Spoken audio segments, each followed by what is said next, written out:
Good morning, my family. You have completely amazed me. I have been reading a lot of your comments, and I might not be able to get to all of them. I've been trying to answer them. The last couple days, I've spent some time just reading everything that you all have sent me, and you have touched us and blessed us in such a way. We are very thankful for your prayers. Oh, my goodness. I can say so much. Y'all have got us nearly to 8,000 subscribers, and I am blessed beyond my wildest dreams. We are so thankful to have you with us. I won't continue to keep going on like this, but I just wanted to thank you again. A few of the things I will say.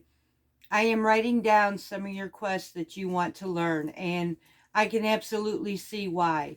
Now, there is one thing I did check this morning. I went and checked on a P.O. box because a lot of you are coming to me asking me whether to send me cards or whatever, but I had an amazing idea up until I called my post office. Now, for me to get a P.O. box here, just for a small one, I could not believe this. The prices have risen so much that, I mean, it's expensive for 6 months. $51 just for a small P.O. box was crazy, and 10 of that is for a key. So my idea, what I was going to do is I took my sourdough, which is this baby right here, right there, and I had dried some of the dough from this, from my discard, and so I had intentions of getting a P.O. box and sending, or having y'all send me a self-addressed stamped envelope, and because of what you have done for me, I was going to send you some of this off to start your sourdoughs. But with the price has risen so like $20 more than when we first moved here 5 years ago, with these prices that have gained up for a P.O. box, I'm going to do something different. I am actually going to take the time, step by step. It will be videos to come. I just want you to know this, because I am going to try to work with you here in my kitchen, just like one-on-one, and we are going to start a sourdough starter from scratch. I'm going to go in full detail as much as I possibly can without being boring, but details are important. When I started this sourdough, I'm going to tell you, I was like you, a lot of you. I was frustrated, I was beyond it, and I wasn't going to do this anymore. I had it with sourdough. I have tried every method there was out there, only to fail. Now, when I got this one and I started working with it and realized that for the first time in years since I started this, my sourdough was cooperating. It has made the best bread I have ever made. And I am not just boasting and bragging. I was seriously ready to give it up, y'all. I even managed to split this up and make 2 batches. I have now recently just combined it because this thing is invincible. It is amazing. It is now twice the size that I used to because I've been able to bulk it up a little bit now. I sincerely apologize for not just sending you something so simple as a dried starter to start your own. It would be so much better to do that. But unfortunately, at this time, it's really hard for me to get a P.O. box. So maybe in the future I can. I really would like to get one because so many of you are coming to me, and I'm so grateful to you. I really am. But I am going to teach you how to do your own sourdough right here, y'all. It's the gift that I can give you that'll give you something for a lifetime. I guess it's the gift that keeps on giving. So I will have to do it like this for right now. And please forgive me. I'm sorry. I would just love to have done this for you. And maybe there's a time I can. We are going to try. Don't give up. Don't give up. Give me a chance to try and get you started, and let's see what we can do. Also, I'm getting ready to make another batch of the Pullman bread. Now, I had some of you ask me or tell me, you don't have a mixer. Can I do this? I don't have the Pullman pan. Can I do this? Yes. Today, I need to make another batch because, well, the last loaf I made, that was just a couple days ago, I made it for my grandchildren. And, well, over the weekend, they ate that whole 2-pound loaf. So I have to make another batch. I did tell them they're going to have to slow down on it. And basically it's because these kids really have not had homemade bread before. So I am going to make another batch, but this time, no mixer. We're going to go into it together. I'm also going to show you that, I'll not show you, but I will tell you, because this one's going in my Pullman pan. You can divide this up and use regular loaf pans. You do not need the Pullman pan for this. You will still get a very beautiful tasting loaf of bread. But let's go in the kitchen and let's get started. Okay, my friends, my family, I am going to teach you something. I've had some of you say, my bread came out dense, it's not rising, it's not working. And I'm going to share with you something I have yet to see, again, on a lot, even the homestead channels. Nobody will teach this method. It's key factors that I learned about bread baking that I'm going to just go ahead and share with you. A lot of times, many times I'm watching people bake bread and they do the same method. They will take their 1 cup, they're going to measure out their flour, and they're taking their 1 cup, and I'm going to show this to you. This is the only way for you to see what's happening. Okay, so here is the norm of what I see every day. When you go to make your bread, it's time to measure up, and we're going to go ahead and measure up 1 cup. I'm going to use a different one. I don't want to put the bread in this or the flour in this one. We're going to go ahead.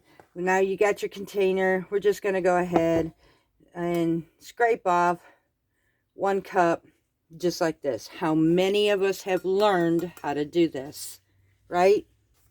Okay, well, let me show you what happens when you do that. I'm going to go ahead and put this back so I can get this bowl. Now, I'm going to take that same cup that I just got. Remember, this is only a cup of flour, right? So, now I'm going to do it in the method that I do from now on. I don't scoop it from my containers anymore. I learned after several loaves of dense bread, several times of my bread just not working out, what I was doing wrong, and I actually had a visual of doing so. So now I do what's called the scoop and flow method. I will lightly just scoop up my flour. I will add it to my cup because I need 1 cup of flour. Now you've seen what I did, y'all. Now I'm going to measure this off. Make sure I get my 1 cup. Make sure I get that all the way through here. And there's my 1 cup of flour. Now I'm going to add it to my bread. Now, do you want to see what's amazing? That first part that you took out of your container, and I went and did the flow method in here to my 1 cup. Y'all, I still have that much flour still in this bowl. This is what's creating denseness in your bread. Most generally, when we scoop from a container, we are getting way more flour than we absolutely need. When we go to bake our bread, it will be exceptionally heavy. This is up to you. If this is a method you want to do, this is what I have been doing for the past several years now, since I learned why my breads was not working at all. I got to a point I hated making bread. It tasted awful. It was way too heavy. I didn't even enjoy it. This is the biggest reason, and these what I'm fixing to give you are keys. It's called a flow and fill method. I showed you, use a spoon, flow it in your cup, scrape off the top, put it in your container. Otherwise, you're going to have this. This right here is not good. So the second thing is, make sure your yeast is not out of date. Now, if it's been in the freezer and all, it's okay. What I do with mine, I put mine in a jar. Now, it probably is out of date, but I keep it cool. I keep it either in my freezer or in my refrigerator. And this thing has been working amazing. I've had it now for about almost a year. And so it's been giving me so much beautiful bread. I would take and do the proof method first, which would be adding your water, your yeast, and your sugar. If you do not see any bubbling, your bread will not rise. So the best thing to do is do a proof method first. If that proof method does not work, whether it's with sugar, honey, yeast, and water, leave it for about 5 to 10 minutes. See if there's any action before you waste any of your other ingredients. If it doesn't work, toss it and get yourself some new yeast. That is another reason your bread will not rise. So I'm hoping these tips are helping you. Another method that people don't do, and we're fixing to do that one, is not kneading enough. Sometimes when you see the recipes, you'll see them say 5 to 7 minutes or 5 to 10 minutes. Please take that and do that. You cannot over knead your bread. Be careful about adding extra flour, but you cannot over knead bread. What you can do, though, is overproof your bread. If it states to leave your bread for 1 hour or until it doubles in size, that would be the amount of time you would do that to. If you have taken your bread, you put it up for your first rise, and say you've gone to the store and whoops, 2 hours later you come back and this thing has grown up to be such a monster, you punch it down, now you're ready to do your second rise, but it didn't rise as well as it did the first time. It's because it's been overproofed. And at this point, you're not going to get much out of your bread, even if you bake it. So watch the time. That bread has to be babied. It really does. But it is so worth it in the end. I just hope these tips will help. So let's go ahead and start making what I call the pullman bread. And I'll show you how I do this. Okay, my family. So I'm going to spend some time with you like we are sitting in this kitchen together making a loaf of bread. I'm going to work with you and try to give you explanations for everything as much as I possibly can. Now, I will tell you flour source. Flour sources actually work quite well in different recipes, but unfortunately, folks don't know exactly what each flour is for. Many recipes we see in breads, it states that we can use all-purpose flour or bread flour. Now, we would wonder what would be the difference between the two of them. The difference would be the protein.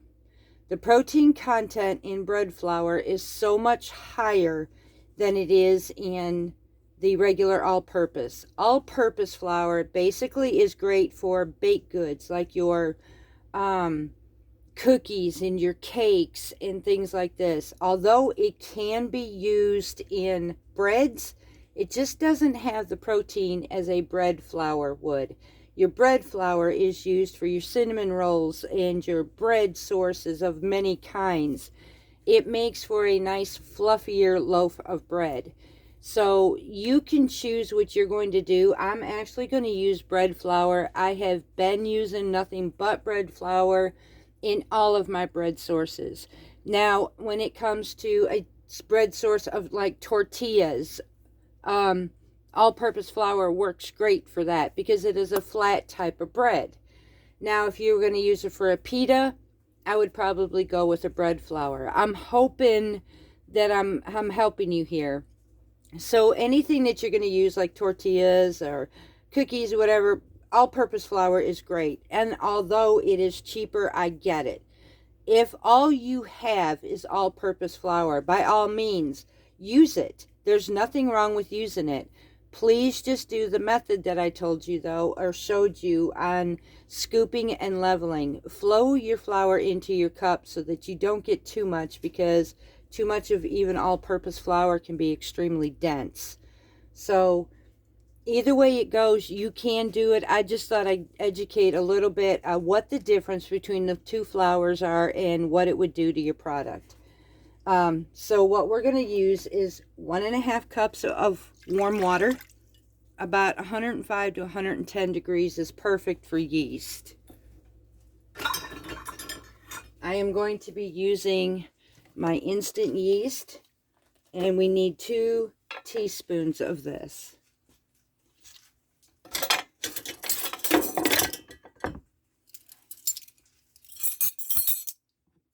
Now I'm going to show you how to proof. Here's 1 and 2. And then we need 2 tablespoons of sugar. Now, if you are making this and you want to cut back on sugars, use substitute. It works just as well. I've done that too. I'm going to add my 2 tablespoons of sugar to this.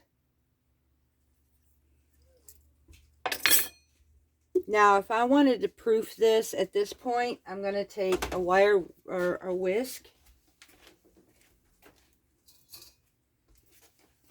I'm going to blend these all together.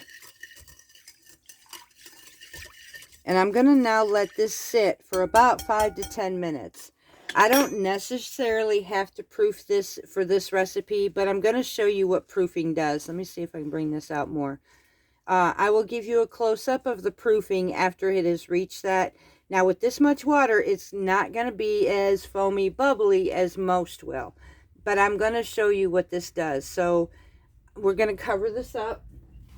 And we're just going to leave this sit until this proofs to see, is my yeast active? We'll be right back.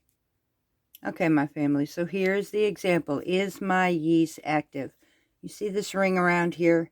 That is what the yeast does as it explodes. It starts to bubble, starts to foam. This yeast is highly active. So we are going to go ahead and continue with it, because I could sit here and still watch it kind of bubbling up and exploding like a flower. This is what's called blooming. So yes, this yeast is actually very active. If you didn't see any of this on the outside, if you didn't see it moving before your eyes or anything, you just see nothing but water, then your yeast is no good. So I'm hoping this is helping. I know I'm going in details, but I have yet to find anybody do details into bread making that is really highly important. I wanted to know, what does it mean to bloom my yeast? Over the years, I have learned, and I'm just going to spend the time to teach many of you, because I want success in your home too. Store-bought bread honestly does not taste as good as what we make at home. And besides that, it's getting stupid crazy what we pay for it. So, and for junk.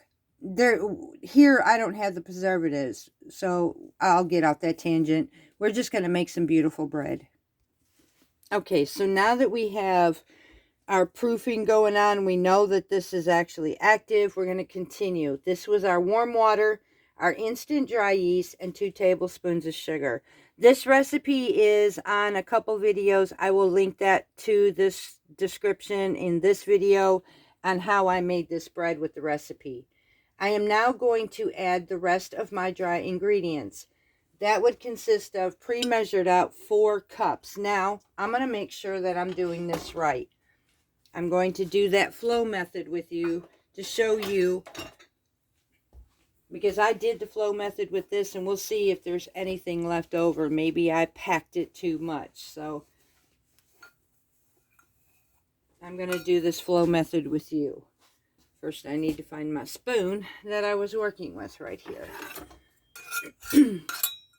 So we need 4 cups of either all-purpose or bread flour. I am using bread flour because I like the softness of my bread versus the all-purpose. But again, if that's all you have is all-purpose, please go ahead and make this bread. You can absolutely use it. The only difference is the protein. So I'm going to add 4 cups. There's 1.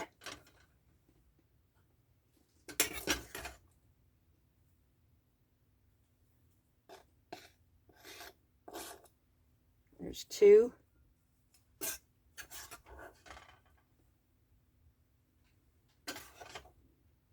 Tight little space here.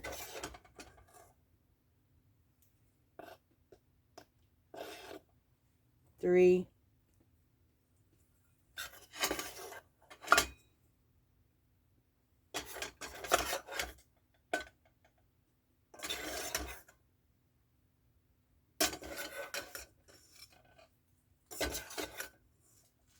And 4. And yep, I had extra because I was going too quickly. So there's my 4. I have a little bit left over. I have about a half a cup left over. That half a cup would have made a big difference in my bread. So this is why I do these flow and scrape method. Now I need 1 teaspoon of salt.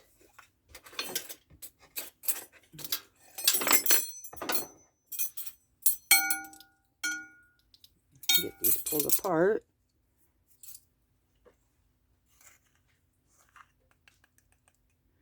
And my salt. I try not to add, that's another thing I've learned. Don't put your salt on top of your yeast.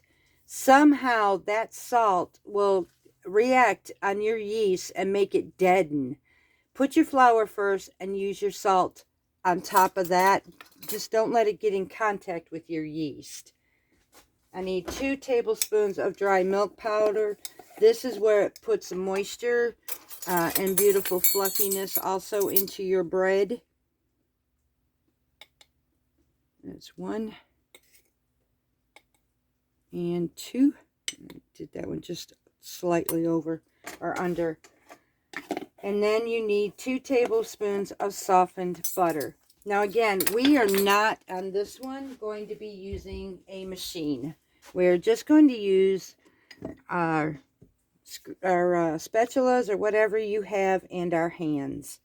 I'm going to add my butter to this. Scrape out all of my butter. I like to get that fullness and flavor into my breads. And don't like this one. This one's better. Yes.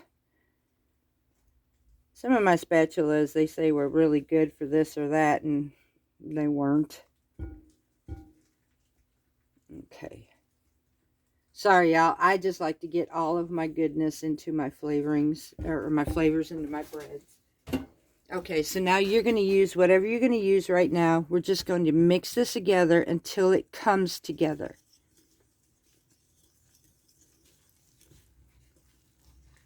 Just mix it just like so. We want it to get incorporated to enough where we can work with this with our hands at this point. And right here is where I would stop, and I am going to do this. I'm going to pull all my ingredients off my utensil, and I am now going to use my hands,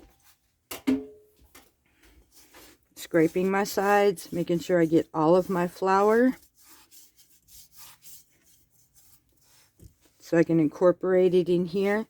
And I'm just going to mix it with my hands, grabbing all of my looseness of my flours in here, because this will eventually stick to you, but you don't want to miss out on what this bread needs either. It takes a little bit for the liquids to absorb into your bread flours. Like I said, it's a high protein. Any flour, the kneading of the bread is what creates it to, hang on a second here. I'm trying to multitask. It's not doing too well. It's Monday. But the kneading of your bread is where your moisture starts working, the elasticity starts coming in, the things that you need to make a nice, good bread. And this is where it comes in for the smoothness. Now, when it comes to kneading our bread and when do we start timing it? This right here is when we start doing that. Now, I'm actually going to I scraped as much as I can off my bowl. Now, I'm going to reuse this bowl to let this rise in. But now, I'm going to take this out. I'm going to put it on my board. And I'm going to get my timer. And I'm going to set this for 5 minutes.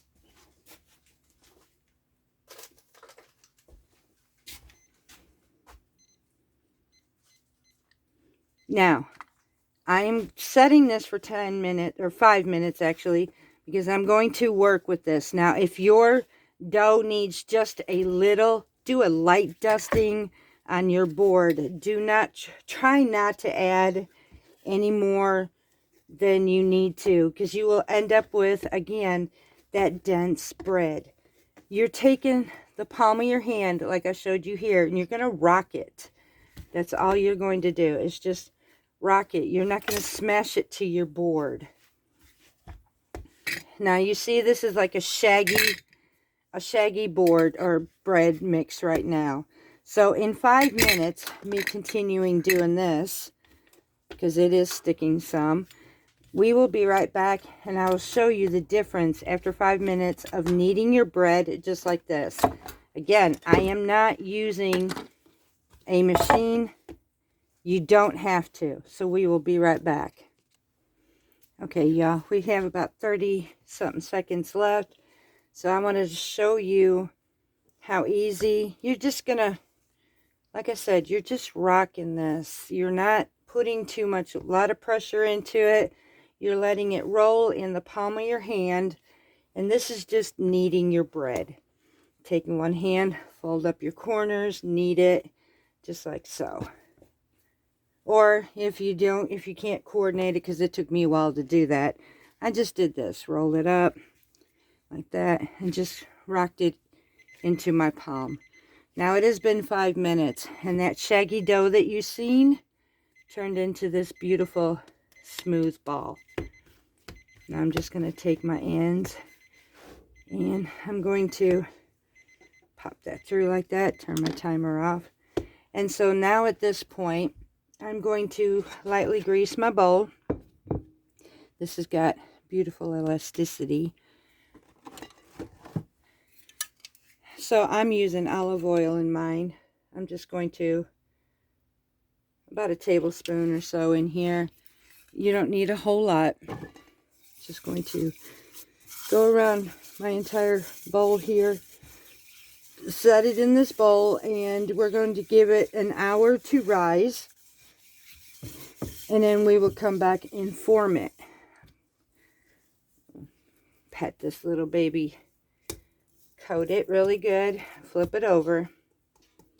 Now I'm going to cover this, and we're going to put it in a nice warm place. Now, when I come back, I am going to start some sourdough with you. While we're waiting, we're going to go ahead and get a starter started, and I will be right back with you. At this point, since we got to pause, get you some paper and and a pen. Start taking notes. This way you know what to do from here. Okay, my family. So one thing I did forget to mention about this bread, if you find that your bread still has not risen after doing all of these methods, check your temperature. We are heading into winter, and this bread does not, like any other bread, does not like cool temps. Find it's not, within a half hour, if you're not seeing any activity out of your bread, move it. Put it in a place that's warmer if you can. A lot of you don't know, if you have a dehydrator like an Excalibur box, look on your machine. There should be a thing called dough proofing or bread proofing. That is a proofing box. Another thing you can do is, if you're fortunate, unlike me, and you have a light bulb in your oven, turn that light bulb on, put your bread in there, and let it proof in your oven. There are several different ways of keeping it warm, and if all else fails, a lot of us who are homesteaders, basically, we start our own seeds. We have what's called a seed mat. It's a thermometer type of thing, so you want to keep it at 65 to 70 degrees. Put your bread on it. I've done that before because we have wood heat, and it does tend to chill in this house. So I have proofed my bread on a seed mat. It works. So do what you need to do, y'all. Now we're going to go ahead and start with sourdough. I will tell you the ingredients that we were needing, and the reason I told you to get a piece of paper and a pen. The notes you are taking, I'm going to keep this realistic. We can go out and buy rye flour, or this flour, rice flour, this flour. Honestly, flour is getting extremely expensive, y'all. I don't have time to sit and order it. I don't have the money to pay the high rates. I'm already paying a high rate at Walmart, and you don't need any more than that. You need and it doesn't have to be King Arthur. It can be White Lily. White Lily, I'm paying $4.44 for a 5-pound bag of unbleached white bread flour. That's it. You need unbleached bread flour, whether brand you choose what you want. Another thing you're going to need is, the only one I could find at this point is the gold medal. You need whole wheat bread. The whole wheat I have found, I have just did the bread flour and water, and honestly, I have had nothing but fail after fail after fail.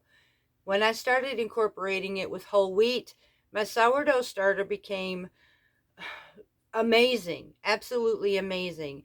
So I am going to suggest using whole wheat and bread flour that is unbleached.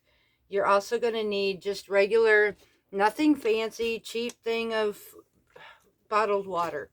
You don't want anything with chlorine. Sorry. You don't want chlorine in your bread mix or in your starter. It just does not react well. So I just use, sometimes I'll just buy water just for my sourdough starter. So these are the 3 that you're going to need. Another thing that many people try to avoid, I did too. And part of my problem is, sourdough starter is like a science project. It is very particular, and it does agree with grams using a scale versus cups. I have tried this in both ways, y'all, and gram for gram, I have had the best bread ever. When I used it by the cups, honestly, even with my beginning starter, nothing worked.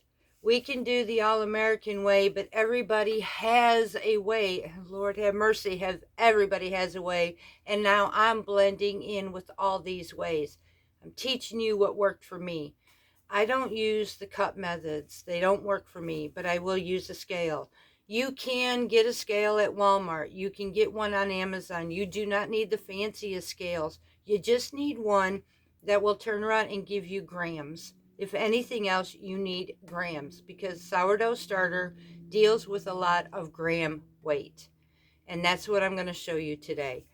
I have tried to avoid it, but honestly, you can't. So I have the best sourdough starter I have had in many years that I have tried this. So I'm just going to suggest to you doing the same thing. So here's your list. You need a good scale where you can get grams on it. You need unbleached bread flour. Doesn't matter the brand. You need whole wheat flour, and you need distilled or just bottled water. Anytime, it doesn't matter. It can be the cheapest pack you get. Just, you need bottled water. And now, and you're going to need a pint jar, canning jar, and let's see if I have, yeah. You're going to need one of these type of plastic lids. It's easier. I mean, if you don't have one, that's fine. I'm going to give you another method how to do this, but these are easier to work with. You can usually get a full pack of it, but you are absolutely, and I'm looking to see, no, those jars don't have it. So I'm going to get a pint wide mouth lid. You want a wide mouth. You don't need nothing bigger than a pint for quite some time. So I ended up graduating. It's now been over a year. This starter is over a year old, and I graduated up to it. So, but I had my pint jars for the longest. So you're going to need that. Now, let's get started on making you up your very first starter that you're going to baby. And you have to baby this. So let's get started in that. Okay, my friends. So we are going to start out. Now, I have this container, and this is purposely just for my sourdough. I don't use this for anything else. And on it, I even wrote the descriptions. I'm going to make a pre-mix to make it easier for me to have to grab out 2 bags at a time. Write this combination down. These are what's called ratios. You're going to need 175 grams of whole wheat and 175 grams of your unbleached bread flour. You're going to mix these two together, and this is going to be your feed for your starter. Now we're going to take our pint jar, which I slightly warmed up. It was cold, so I warmed it up. I'm going to turn my scale on. Now we are going to start our very first starter. And it's going to be unlike anything you've ever seen being done before. This is the method that worked for me. It sounded crazy when I started this, but this is the method I'm going to continue to use. And I am purposely making another starter with you, even though I don't need it. I will make another starter with you. I'll find something to do with it. I'll give this away to somebody, because this is the least I can do for all of you. I wish I could do so much more. But if I can give you a head start, if I can give you the greatest gift that keeps on giving, and that's put sourdough starter into your kitchen, you would not have to worry about yeast ever again. I'm going to give this gift to you. So now we're going to start. We have our scale tared out to 0. Now we need to get this bad boy going, so we need 75 grams of your flour mix, and that would be your whole wheat and your bread flour unbleached mix in here. We need 75 grams of this. So I'm going to weigh this out into my jar.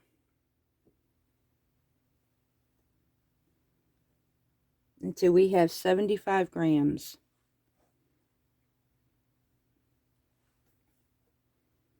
We're not going to worry about complete ratios just yet.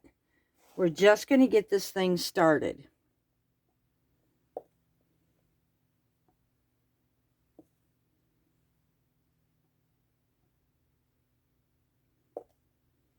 We got 10 more grams to go.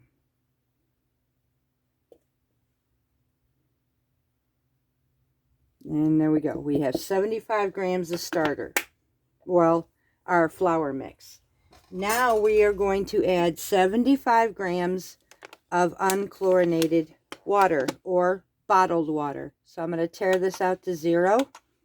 And now I'm going to add my water. This will be thick, I promise you, but you don't want it watered down. This is what worked for me.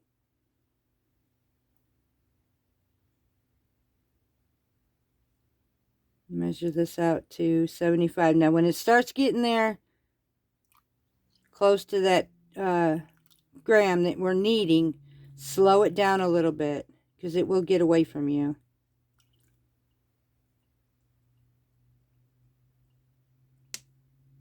One more. And there we have it. 75 grams. Now, that's all you do. This is all we need right here. So I'm going to pull this off my scale, tear it out, turn it off. There's our starter right there. Now I'm going to take this and I'm going to mix it. You want to blend all of this flour into your water mix. Like I said, this is going to be thick. I have found that the thickness to this starter has been absolutely amazing and has worked beautifully.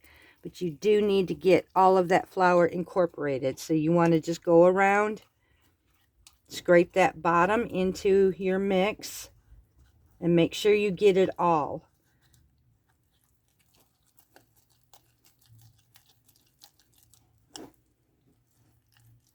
It can be, let's see, yep. I'm getting this here now. Let me get this all mixed up and we'll be back, so that way you don't have to sit here with me. Okay, so we have got our flour mixed, and I'm now cleaning off the edges of my jar. Try to keep your jar as clean as you can. Many will tell you, and I know you've seen it, a lot of places they'll bring out that jar of sourdough starter they've had for 20-something years, and it's just caked with sourdough mix. And y'all, you do you, but for me, I prefer cleaner jars.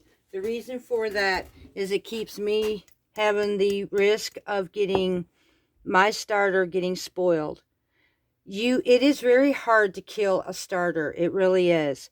but you can end up with mold. And so I literally, you'll see many people tell me I don't have to do this. It is kind of stupid if you do that, whatever.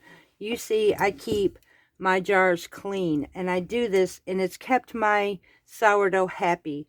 There'll be times that maybe a week, and I've gone in here and I've gotten my starter first, whatever, and I won't clean it.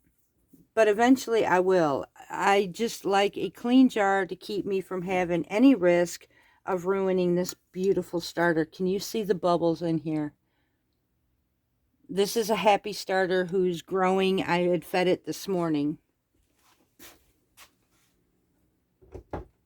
Now, you've seen that rubber band that I have. At this point, you want to know if you're, and it's not going to matter right now. This will be later. But at this point, you've got, here's your beginning starter. So this is your baby right at this point. Now you're going to take a permanent marker on your glass jar, and you're going to draw a line. I need to fix my lines just slightly better than this. I'm going to go around the bottom of this just a little bit better. That's me. I'm OCD on this, y'all. You don't have to be perfect. It's just, it drives me nuts, so.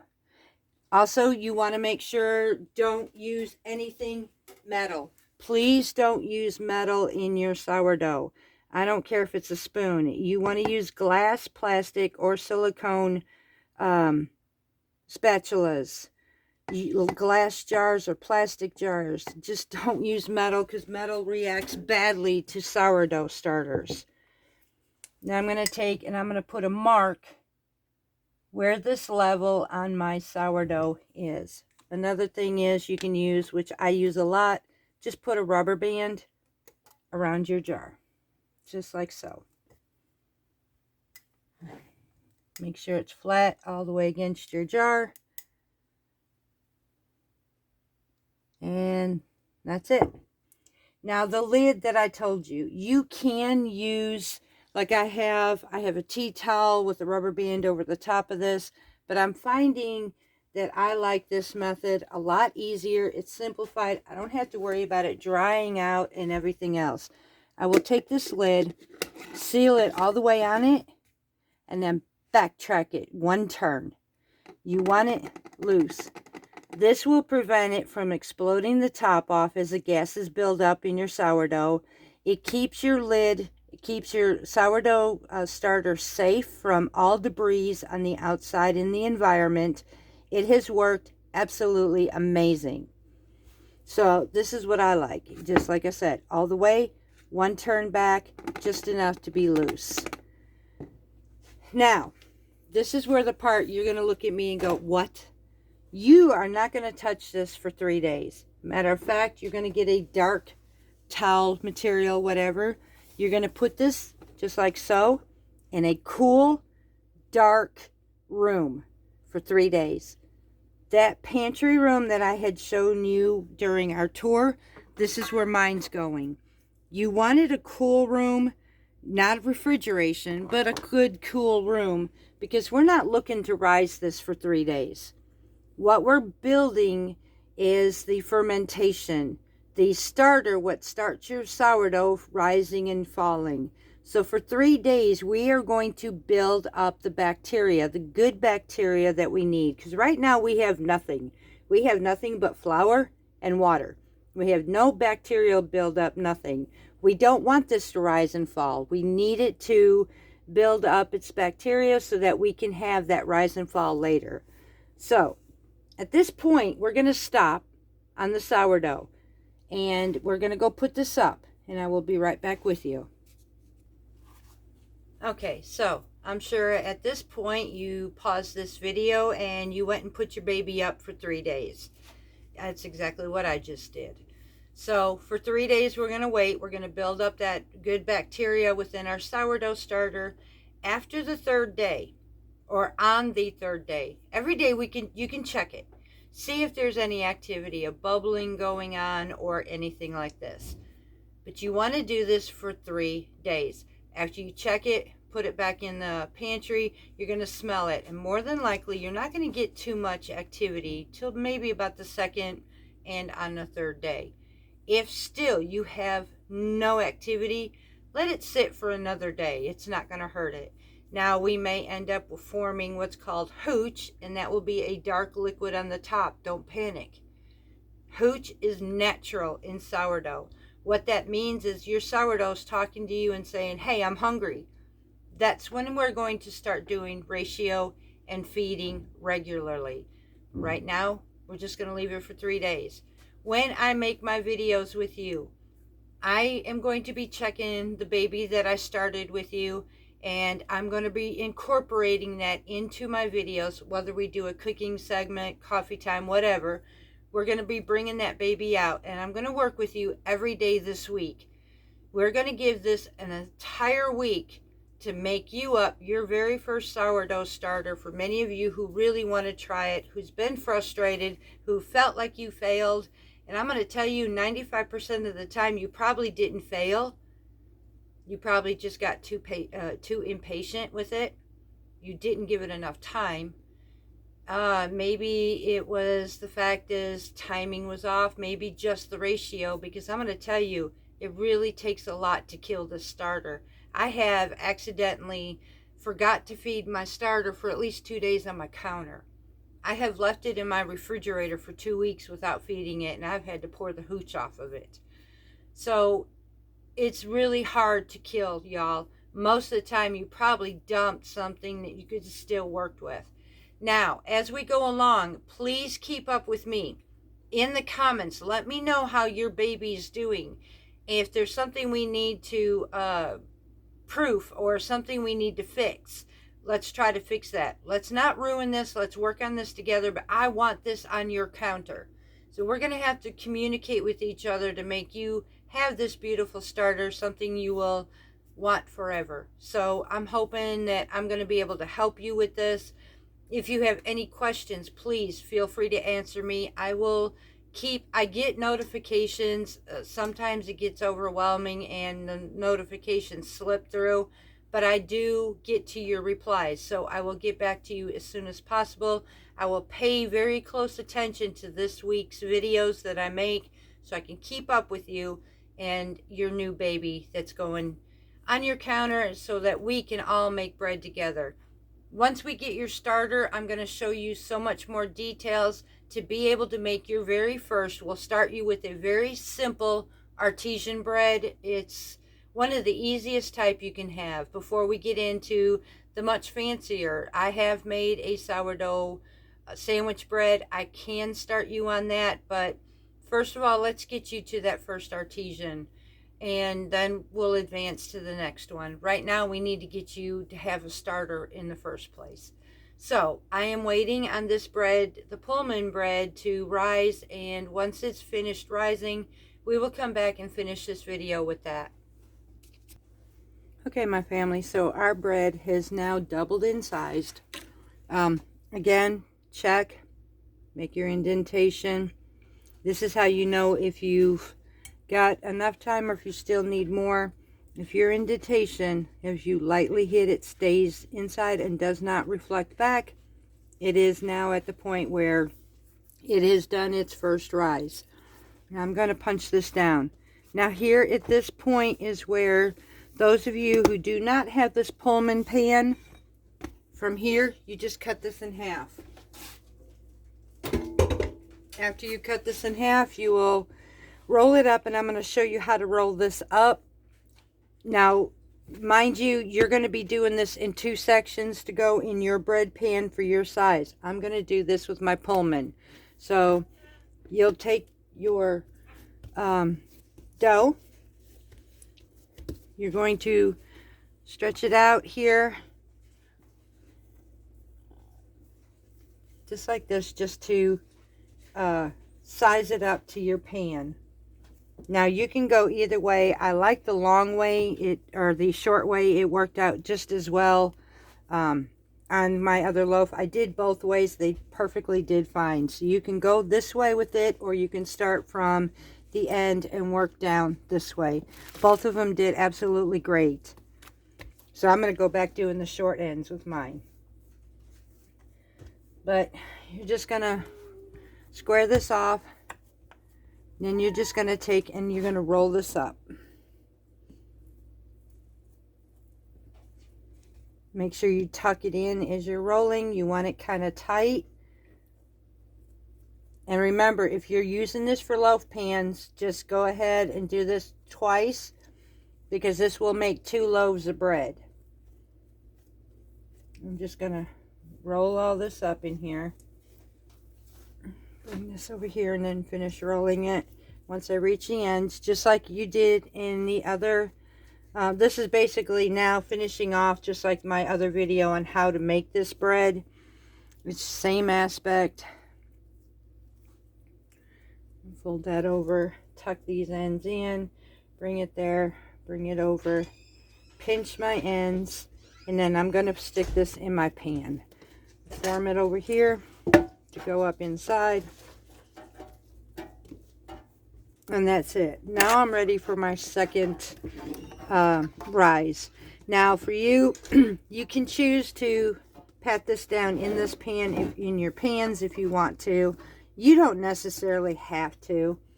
I am doing this, but I'm trying not to handle this bread as much as possible. I want that nice fluffy loaf. I don't want it dense. I don't want it to actually take out everything on this thing. So I'm just going to go ahead and leave this like that. Now I'm going to put my cover over my pan. I got my oven preheating at 350 degrees. I'm going to set this up here on top of the stove where it's warm. And I'm going to leave this sit for 30 minutes. And that will be the end of this. Okay, I realized that this was somewhat of a long video. Some of my videos will, because I am doing a lot of detailed work for you guys. And I'm trying to help you out as best that I possibly can. I hope I showed you that to make the Pullman bread, you don't need any fancy equipment. I used no machines in this, y'all. None. And you're still able to make this bread, even if you didn't have the Pullman pan. Use what you have. I've done it for years. I'm just fortunate right now. I mean, my hubby got blessed this year, and so I was fortunate. It's been years since I could get anything like this. So I'm making it try to be as reasonable with everybody.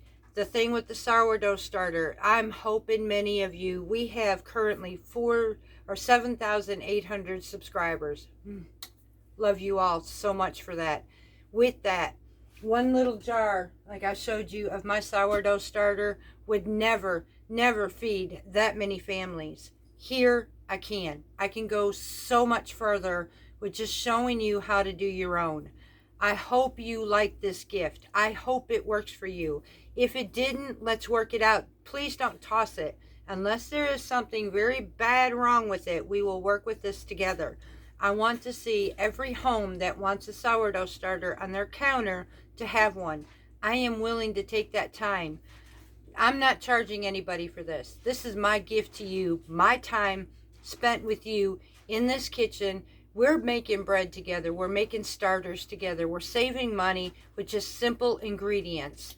So I'm going to end this video because I have a tomato bisque that we are having for supper tonight with using this homemade bread. We're making grilled cheese sandwiches and an amazing tomato bisque. I'm going to share with you how to make that as well. So I will see you this evening with much love to each and every one of you from Parton's Heritage Homestead.